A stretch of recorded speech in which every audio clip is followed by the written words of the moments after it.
But now it's my absolute pleasure to bring another panel to you. Developing for Tomorrow, Data, Design and Disruption. Sounds like chaos, but it's really very organized. We're going to be speaking to a good number of panelists, so let me introduce the first one to you. Please give a warm welcome to somebody who doubtless you've met already, Audrey Yeo, leader for LIXIL Water Technology, Asia Pacific. Ladies and gentlemen, Audrey Yeo. Appointed in 2024, Audrey is responsible for leading, developing and accelerating LIXIL's water technology business across the region. Sit wherever you like, Audrey, the choice is yours. With over 2 decades of commercial and marketing experience in multinational organizations, Audrey joined LIXIL 10 years ago and was instrumental in leading and elevating Zohair, a LIXIL power brand across Asia. In 2019, she was appointed to LIXIL Thailand, and under Audrey's leadership, LIXIL Thailand grew from strength to strength. Today, the Asia region is poised as LIXIL's future growth engine. We're delighted to welcome her today. Ladies and gentlemen, Ms. Audrey Yeo.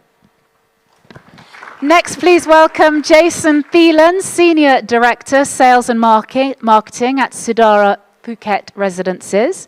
LKF Group, so LKF project, by the way, LKF Group first made its name with night spots to meet Hong Kongers' need for relaxation. Today, that people-centric approach applies across their portfolio, from landmark mixed-use buildings and entertainment destinations to perfect tropical escapes. One of those is Sudara Residences in Phuket, where Jason is Senior Director of Sales and Marketing. He has over 25 years of experience in sales, business development, and leadership. He's traveled to more than 40 countries, and that's allowed him to connect with specialized wellness communities, deepening his understanding of what makes a location truly special. Jason, welcome. Next, please welcome Miss Winnie Wong, General Manager at Hysan Development Company Limited. Hysan's investment property portfolio of around 4.4 million square feet is located mainly in the prime office and retail district of Causeway Bay. As a core member of the team, driving Hysan's Lee Gardens Lee Gardens Rejuvenation Project, Winnie plays a key role in shaping the long-term transformation of the Lee Gardens area through a curated, district-based approach. Winnie, welcome. Please welcome Engineer Giuseppe Garofalo, Chief Executive Officer, Italpinas. Italpinas Development Corporation is publicly listed. The Italian-Filipino real estate development company is known for pioneering projects in emerging cities outside metropolitan Manila. Giuseppe began his professional journey in Italy, where he cultivated a strong foundation in business operations, organizational development, and strategic planning. He is deeply committed to fostering inclusive growth by developing projects that serve to uplift emerging areas and unlock new economic opportunities. And we'll hear much more about that shortly. Please welcome Giuseppe. Next, we have Zohair Majeed, Director, FaisalTown Group. Zohair, please come.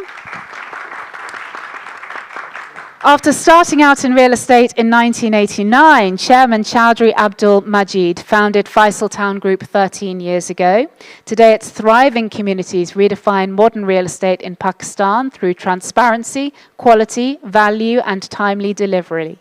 Chowdhury's son, Zohair, a recipient of the ICCI Young Entrepreneur of the Year Award, joined 7 years ago and is director of several other companies. He possesses extensive experience across real estate development, construction, and media management, and is focused on sustainable development initiatives, including green building design, renewable energy integration, and urban forestry projects. Welcome, Zohair. And of course, last but by no means least, please give a warm welcome to Michael Hariz, Chief Commercial Officer, Asset World Thailand. Asset World probably needs no introduction, but I'll do it anyway. Asset World is at the forefront of developing outstanding real estate projects, meeting a range of needs to middle and upper income customers from around the world, elevating Thailand as a top global sustainable tourism destination. Michael has more than 20 years of experience in Australia and Dubai. in developing and executing commercial diversification and innovation strategies. He has an excellent track record of driving revenue growth, exceeding business performance targets, and leading successful go-to-market, marketing, client, and partnership strategies. Ladies and gentlemen, your panel. Michael, I'm going to start with you. Asset World is reimagining real estate. Tell us what that means in practical terms, if you will. Okay, well, first of all, thank you for having me, and it's always good to jump on a panel and have an open discussion.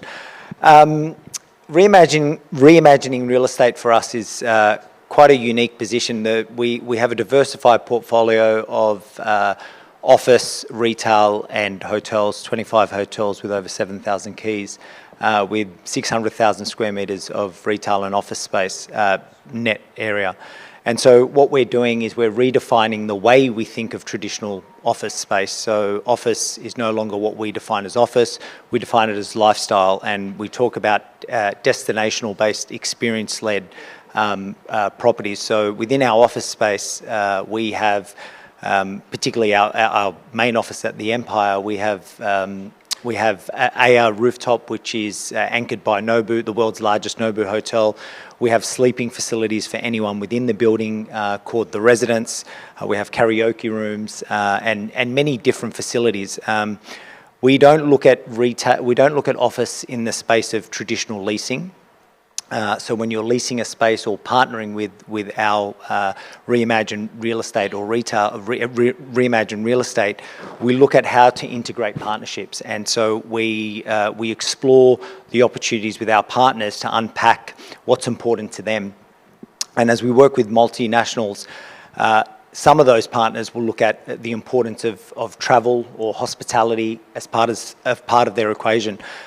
Some of them need facilities for MICE facilities, as you're sitting in one of our assets right now, the Marriott.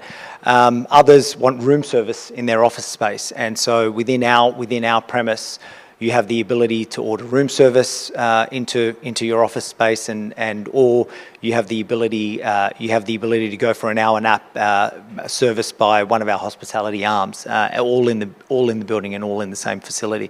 So that's the commercial aspect. From a retail aspect, we have many assets across the portfolio, but Asiatique is a great example of using design, architecture, innovation, global partnerships to curate retail beyond the traditional way. And so what we're doing there is really integrating with the launch of Jurassic World recently, last year, and partnering with the first Okura cruise. We're using our ability with the Okura hotel that we own and operate in Thailand to leverage the ability to experience the Chao Phraya River in a 5-star experience. So not only do you go shopping, but you can also experience Asia Pacific's highest ride, the Sky Flyer, or you can go into a Jurassic World experience through in partnership with Universal, or you can dine and have dinner in a 5-star experience. So we really do think about real estate completely different in terms of the traditional way, and we curate it in a different way as well. All right. Well, thank you for that great introduction. Jason, let's talk about LKF, Lan Kwai Fong. Our theme is innovation, and interestingly, Lan Kwai Fong was based on innovation from the outset. It's a good story. Just give us a little insight into that. Yeah, absolutely. I mean, for anyone who's spent time in Hong Kong, there's a very, very good chance you've spent time with Lan Kwai Fong. And it really all goes back to our founder and managing director, Dr. Alan Zeman. It's his personal vision, right? He has his roots in the design world, right? In clothing manufacture, and he needed a place to do high-end meetings in Hong Kong. And so he created this restaurant called California on a street corner in the downtown. And that's since grown. Was this the 60s, 1960s? Yeah, in the 60s, exactly, about 40 years ago. Well, a little later than the 60s, so it was the 70s roughly. But, and it has since grown to be 3 skyscrapers full of luxury entertainment, nightclubs, etc., places where people can seek the very, very best in entertainment and hospitality, but with this really strong core of design and personalization to it. You know, talking about some of the things you were sharing there a moment ago, especially about how you're trying to integrate that lifestyle into work, into shopping. We try to do that too. We're integrating heart into hospitality, and everything really comes from Alan's own passion, and that's driven down through the organization. So, you know, he's quite a notable person in the Hong Kong world and China, but he's still very much a person who loves to meet individually with people who come and enjoy his experiences, whether that's at Lan Kwai Fon in Hong Kong, that's at the Andorra Resort here in Phuket, or at Sudara Residences in Phuket, which we're building. It's a hands-on personal thing that is based on innovation, but comes down to heart. Great. Well, that's great to hear it. And he's very much still involved, as you say, as well, which is lovely to hear. Zohair, we told a little of the story of FaisalTown in your introduction. And I know that the real estate sector in Pakistan has faced some challenges in terms of credibility in recent years. So how have you at FaisalTown worked hard to distinguish yourselves from that and to build trust and introduce an innovation-led approach to development? First of all, thank you so much for having all of us on the stage. Well, it's our pleasure to have you. Thank you so much. Pakistan in general, I think, has been a very big market for real estate. And I mean, we're one of the largest populations in the world. And when we talk about real estate in specific, there has always been a huge supply issue with real estate. With the growing population, it's always been very difficult catching up with the demand over the years. And what this has brought on is has a lot of challenges for the industry, to be specific, where, you know, even though there is a big demand, but keeping up with that demand responsibly enough is a big challenge, and trying to make sure that whatever investment you bring in is responsibly delivered on time. And that's where a lot of clients and a lot of the population has suffered generally throughout the country. So over the last few decades, what we've tried to do is that we've changed the approach of doing traditional real estate marketing. So we as a group don't believe in selling our product. We believe in a progress-led approach, where we believe that instead of training our teams to hard sell a product as soon as a client walks in, we try and tell them of all the facilities that we provide, the progress that is visible on ground, and then we tell them to go and have a visit, you know, satisfy themselves if they're happy with the work, and then make that decision. Because it's a very emotional decision to buy a house or a retail space, or, you know, just bring in your hard-earned money into an investment firm. And instead of upselling your product, let your work speak for itself. And that's what we've done over the past few decades, where we try and make sure that we're not a company who believes in selling. We're a company who believes in incorporating homes in our communities. And that's what we've done successfully, and that has worked for us. Okay, and we'll hear more about that a little bit later on, hopefully. I'm looking forward to that. Giuseppe, the Philippines, I think, has faced, again, a major housing shortfall, demand continuing to outpace supply. So from your perspective, what are the drivers behind this, and how are you as a company responding to that? Hi, thank you. So the Philippines, yes, he has a very big shortfall of housing. As of now, we have more than 6.5 million shorting of the house, and more than 50% of this is into the economic market. This is due to the rapid growth of the population. 50 years ago, the population of the Philippines was only 36 million. As of today, is 117 million. And the average age is 26 years old, so it's very young. There is a need of housing. 63% of the population is still working, so there is this problem that is due more for the cost of the land and for the mismatching between the real demand of housing in the country and what is it available. So how are we trying to address that? We look where is the real demand, which is not in Metro Manila, which is overcrowded, overpopulated, and we focus into the provinces where there is unhealthy and real demand. And we'll try to develop a product that it's affordable, because it's for the low-income market, but at the same time it's green certified, because we only develop green properties, and it's beautiful. And as you know, it's much more difficult to do a beautiful design for the economic market rather than doing for the premium one, where you have a bigger budget. And but we like challenge, and I think we success to that. A few years back, we launched our first economic project, Verona, and it was very successful. We sold out it in 2 months.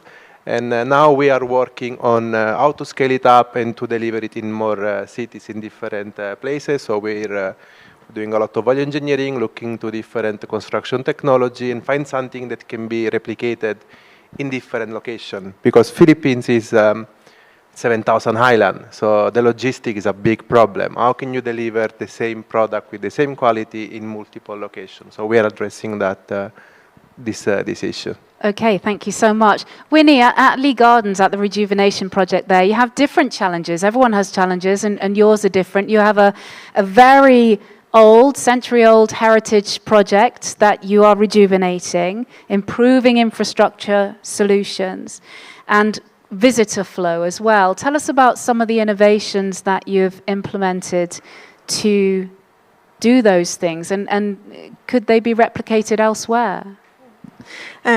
Actually, for Lee Gardens, the Lee's family, they start the area in 1923. Yeah, at the beginning, it is a garden with theater for the leisure of the general public. Then, after the World War, it started to redevelop into including a hotel in the 1970s, and also some residential and commercial building. And now it is nearly the 3rd generation of the Lee Gardens, and it is one of the major districts in Hong Kong and a tourism spot. And in our Lee Gardens portfolio, we focus on the retail and the office community. And starting in 2021, we start the area rejuvenation project with both the new development of the Lee Garden 8 and also with the new pedestrianing system. For the rejuvenation project, it includes we add the footbridges connection and also the covered walkway within the area. And for this new addition, some of our buildings are 30 years old, so but however, all the buildings are in operation. But we need to change the podium into a new form which can cater for the connection of the footbridges. And we try to elevate around 70% of the pedestrian traffic from the ground floor level to the pedestrianing level. And because I think one of the major problems in Causeway Bay is the traffic congestion.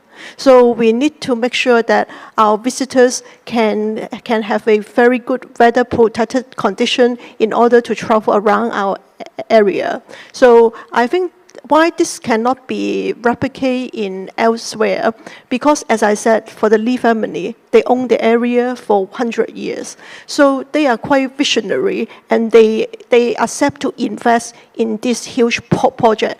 I think, including our new development and our renovation, we has invest around 30 billion Hong Kong dollars in this project. So they are looking for long-term investment and upkeeping our properties. So in order to enhance the marketability and also the competitiveness. Yeah. So I think this is one of the major vision, and not all the developers will have this vision to continuously invest and upkeep our properties. Yeah, it's wonderful. Thank you so much for that insight. Audrey, it's been amazing to hear what everyone's doing and the challenges they're facing. We've heard lots of percentages and information. All that comes from data. I want to talk about data for a little while, because data-driven decision-making is changing the way that we all work. And how is that changing the way that LIXIL works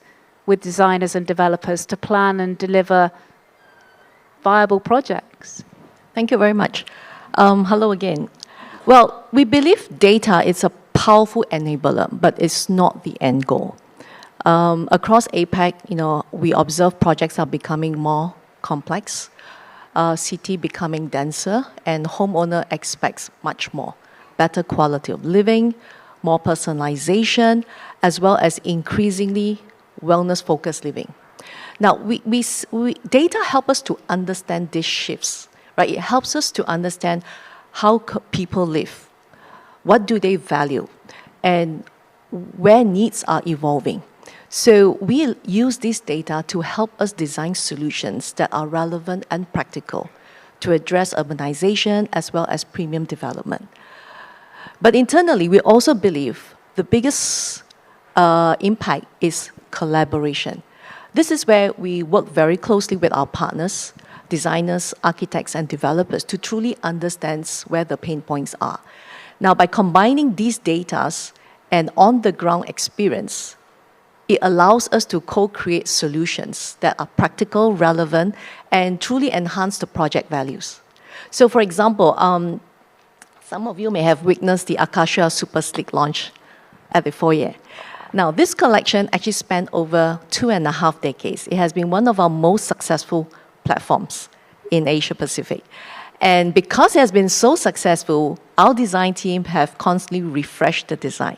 But this did not come from just sales data, trends data, but it also came from feedback from our partners, why it has worked. So that has given us a lot of ideas on how we can further strengthen this particular platform. So just showcasing an example how it works. So for me, data guides us, but collaboration delivers. Thank you so much. Michael, at Asset World, I know consumer data is key to informing you in terms of projects. So just tell us a little bit about how you're using that information and why it's so central to what you do. Great. Audrey touched on it already, but data, I think, for us and the way we're using data is to inform our future developments. And if I use an example, we rolled out last year, we rolled out our smart camera system across the retail portfolio. And one of the key aspects of that is really determining dwell time, behaviour, where people are swelling and where people are spending time. And so as we start to build future retail assets, we're curating the malls or the mixed-use malls or the experience centres to meet that customer need. And what I mean by that is ensuring that you have adequate parking in a certain location that's near supermarkets, ensuring that you have adequate seating where mums or dads want to sit around while their children are running around in a playground. So we're actually using data in many levels. One, to determine behaviour, in terms of behaviour, consumer behaviour, not around spending, but then two, in terms of spending behaviour and where they're dwelling. Technology now is quite advanced in terms of you can determine if someone's looking at a shop and doesn't enter that shop. And you can then exercise, the right strategy or the right initiative to incentivize them or encourage them to enter the space. So we're using data, external data. I mean, we're using internal data a lot differently, but external data, we're really looking at behavioural shifts and trying to adapt to that. And Asiatic's a really good example of looking at how we're integrating mixed-use retail with experience, and that's really data-driven, data-led. Thank you so much for that. I know that people-centric design, Jason, is at the heart of what LKF does as well. Perhaps you can tell us a little bit more about that. Yeah, absolutely. This is one of the things that's really wonderful about the opportunity to be on a panel like this is like you have a very diverse range of people and focuses for their companies, but the one thing that always comes down to is creating excellence in the experience, right? Excellence for the person that's actually interacting with what you're doing. And so people-driven architecture and design is at the heart of everything we do. Alan always says it must be beautiful, right? I also believe that what's beautiful also is very functional, right? So we want to create something that's functional and beautiful to interact with. And kind of to your point, where do you draw that line of creating that real value for people with beauty, but with the longevity that it's going to need for them and their families to enjoy it into the future, right? In Sudara residences in Phuket, we are designing an experience for people and their families into the future. As a developer, we're pretty unique in Phuket in that we're also going to be managing it forever, right? The Andara resort team will be managing all operations and rental management. And that's really powerful because what we're selling is not simply condominiums. Like, that's fairly straightforward. What we're selling is a lifestyle and an experience into the future. right? And so every thought that we have, whether it goes into the building or the design choices or the way the space is utilized by the end user, comes down to one thing. Will it make that person feel good? And will they want to come back? And will they want to stay longer next time? Thank you so much for that. Zohair, I know data plays a critical role in shaping successful development. So how do you use data in your business to guide your decision making?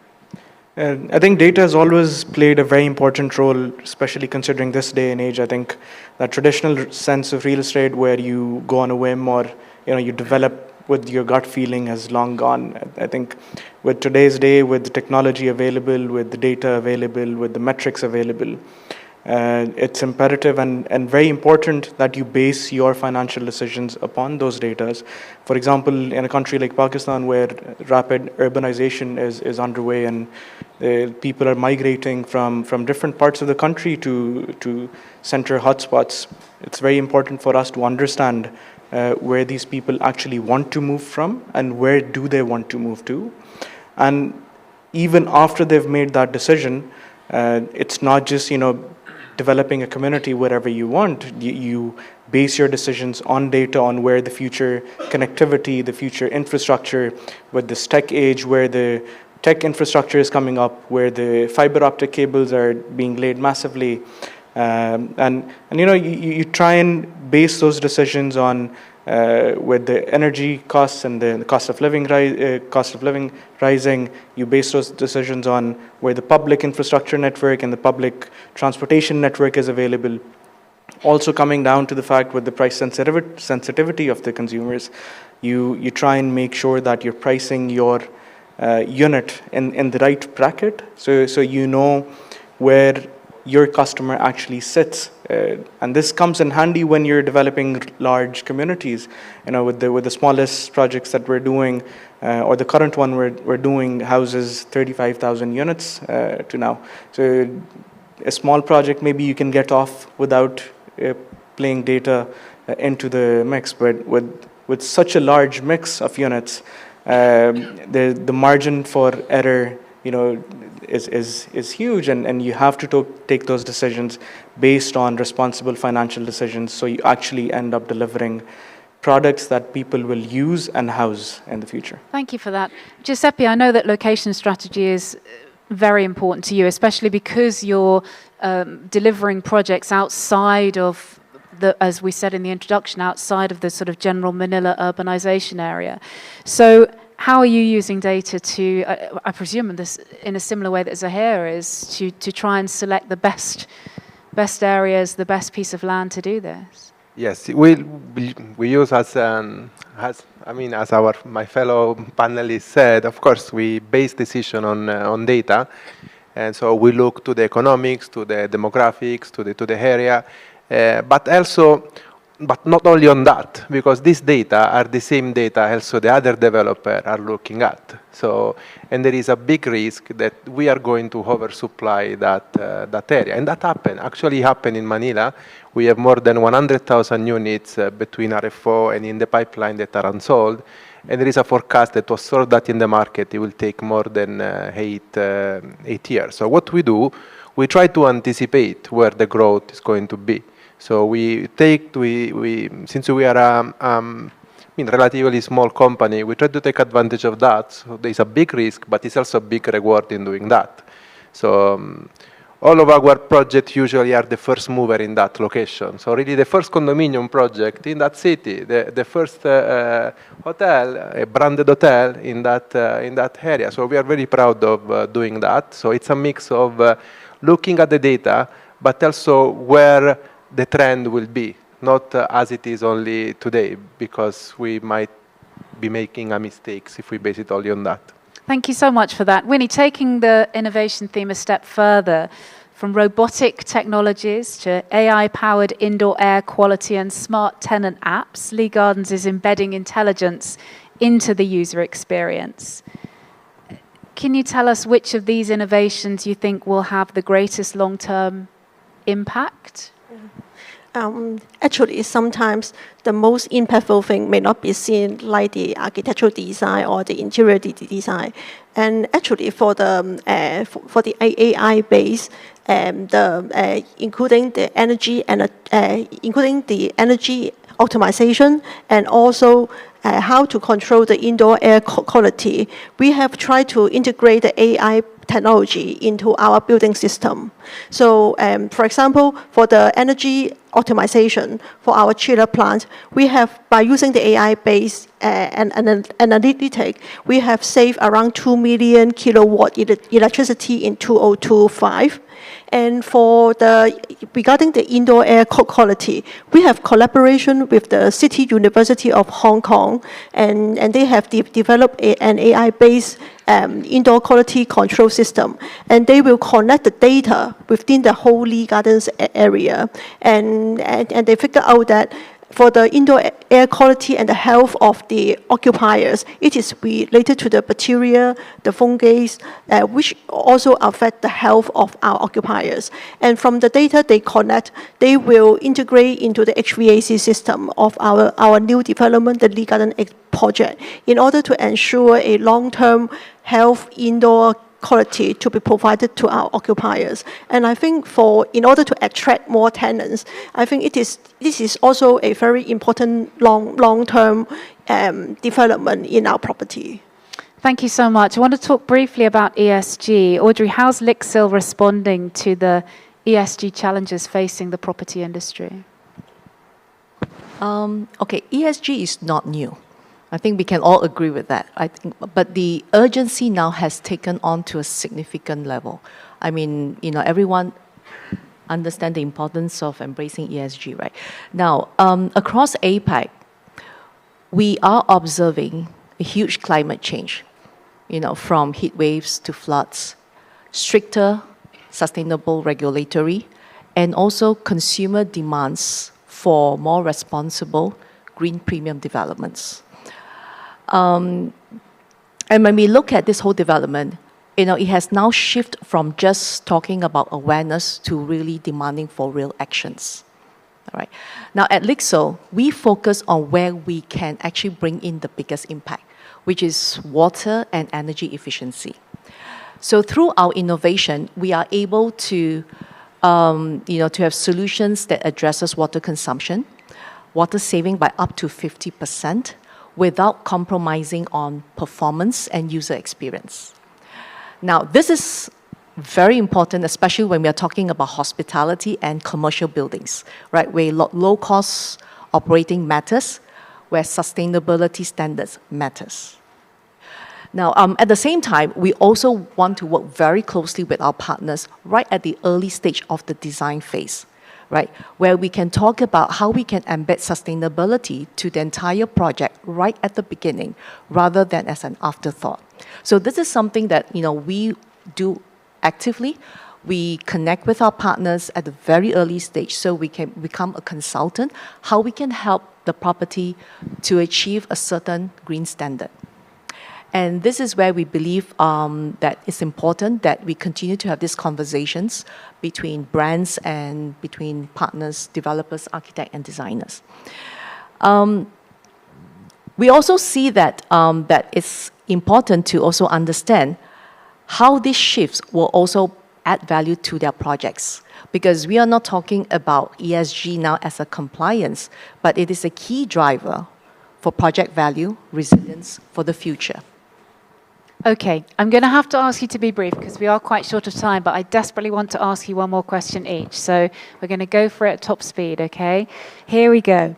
So, Michael, I know you've been working hard at Asset World to attain sustainability accreditation, and you've done exceedingly well, so congratulations on that. So briefly, why is it so important to you at Asset World? Okay, I'll try to be brief. Thank you. So Asset World believes in better world, better planet, better people. It's our philosophy, it's our principle, and that's what we stick by. And so what we are moving, people talk about new builds, but we also talk about existing builds. And we are moving and shifting our position. We talk about better air. We believe in our people. And as a landlord, as an operator, as a hospitality business, it's critical that we're servicing those customers. And so sustainability is at the heart and core. It's an old story, but however, we are living and breathing it. And a good example of that, we recently got certified in our existing operations. All our new buildings will meet all the green standards you need, but the buildings that are 20 or 30 years old take significant investment to uplift and upgrade to a LEED and WELL building. So all our commercial buildings now are LEED and WELL Platinum certified and have part of the highest quality air quality in Bangkok. People are talking about indoor air quality, and so we see the importance and value in the people that are inside our buildings, and we're investing a lot into that space. Thank you so much. Let's talk about the S and the G then, sustainability. I beg your pardon, social and governance as well. Jason, you're using construction site photos as a selling and marketing tool. So briefly tell us about that, if you will. Well, yeah, that's an important thing, especially in the Phuket market, right? Because there is so much uncertainty with foreign buyers of how things are going to be built, what timelines look like. But we also want to show that what we're building, sort of to your point earlier, is from the ground up at the pre-concession stage, visualized differently and delivered differently, right? So different environmental qualities. Like, we really see ourselves at Sudara as stewards of the environment. People come to Phuket because it's beautiful. So we need to help maintain that. And so that environmental and social and governance goes through everything we do. Just quickly, a couple of things, like for example, all of the common area electricity in our project is provided by solar, right, which is great. So it keeps our costs down, it keeps the demand on the local infrastructure down. We also do 100% rain reclamation, right?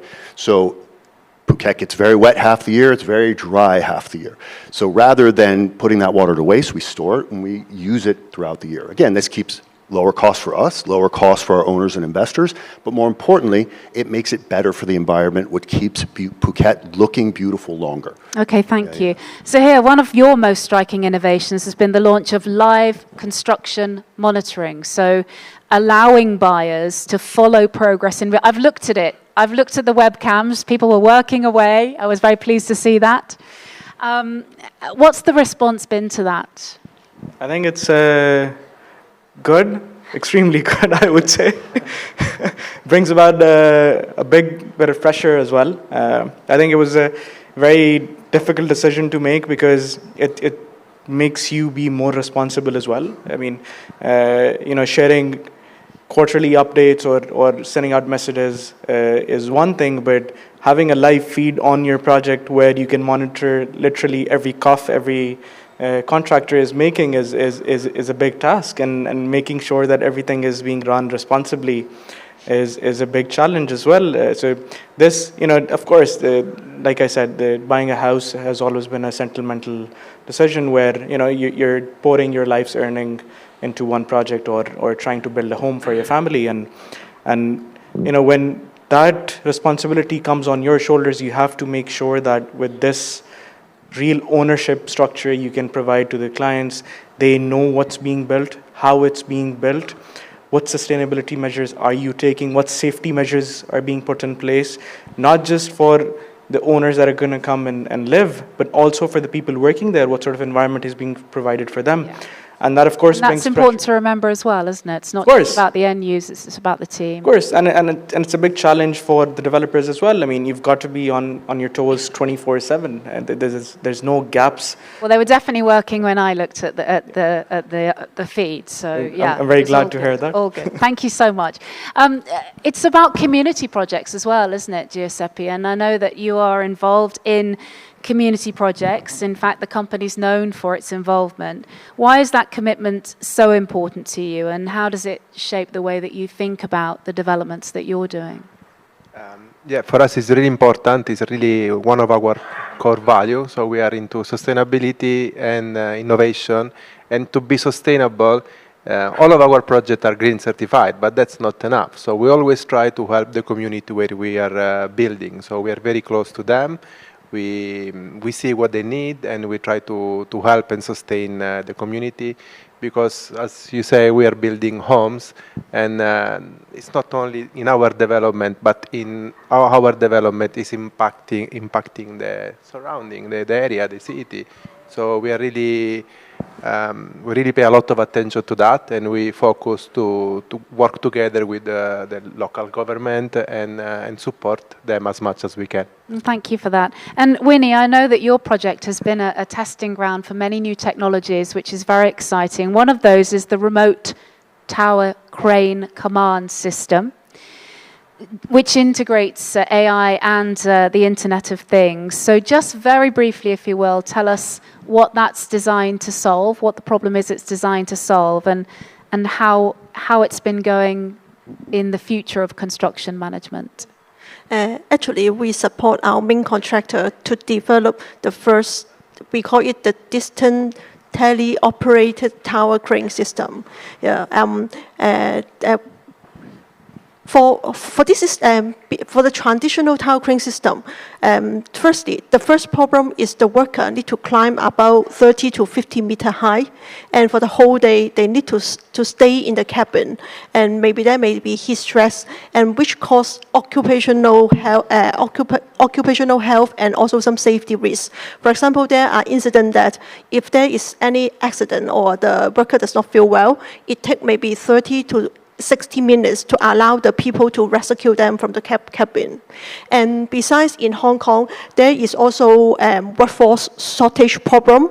And for the workers, for the operator of the tower crane system, it is over 52 years old, and most are and only less than 3% are under 30 years old. So with the development of the AI-based system, we relocate the cabin from the top to the ground floor, and people can work in a air-conditioned cabin, and so that it can attract more the younger, the digital native generation, and also even women, they can operate the system.